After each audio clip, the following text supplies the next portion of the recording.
অতিরিক্ত ভিড় নিয়ন্ত্রণ ও হজযাত্রীদের উন্নত নিরাপত্তা নিশ্চিতে কঠিন শাস্তি সহ সংশোধিত হজ বিধিমালা জারি করেছে সৌদি সরকার। অনুমতিপত্র ছাড়া হজ পালনের বিষয়ে সতর্ক করা হয়েছে। সৌদির হজ বিধিমালা মেনে চলার জন্য বাংলাদেশের নাগরিকদের অনুরোধ করেছে ধর্ম বিষয়ক মন্ত্রণালয়।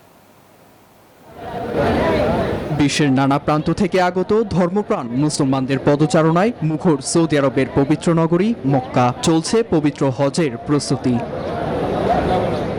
হজ মৌসুম উপলক্ষে সতর্ক অবস্থানে দেশটির প্রশাসন। বিশেষ আইন শৃঙ্খলা বাহিনী মোতায়েন সহ নিয়েছে বিশেষ উদ্যোগ। সৌদিতে বসবাসকারী ও ভিজিট ভিসাধারীদের দাপ্তরিক অনুমতিবিহীন পবিত্র স্থান যেমন মক্কা, মিনা, আরাফাত ময়দান ভ্রমণ থেকে বিরত থাকার নির্দেশ দিয়েছে যুবরাজ সালমানের প্রশাসন।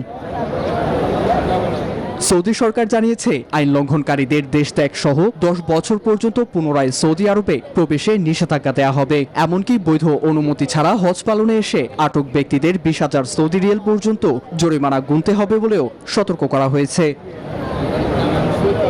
এছাড়া চড়া মাশুল দিতে হবে অনুমোদনহীন পরিবহন, আবাসন সহ অবৈধ প্রতিষ্ঠানকেও। যানবাহন বাজেয়াপ্ত সহ জরিমানা গুনতে হবে 1 লাখ সৌদি রিয়েল। অপরাধ বিবেচনায় শাস্তির পরিমাণ বাড়বে বলেও জানিয়েছে দেশটির স্বরাষ্ট্র মন্ত্রণালয়।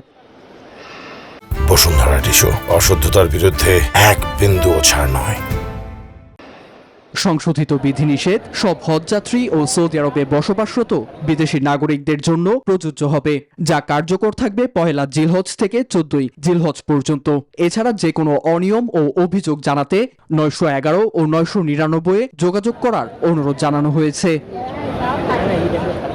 বিধিনিষেধগুলো তীর্থযাত্রীদের পবিত্র হজ পালনের পথ আরও নিরাপদ ও সুশৃঙ্খল করবে বলে আশাবাদী দেশটির সরকার। হজ পালনে সৌদিতে অবস্থানরত বাংলাদেশের নাগরিকদের সংশোধিত এই বিধিমালা মেনে চলতে অনুরোধ করেছে ধর্ম বিষয়ক মন্ত্রণালয়। Desk report, news 24।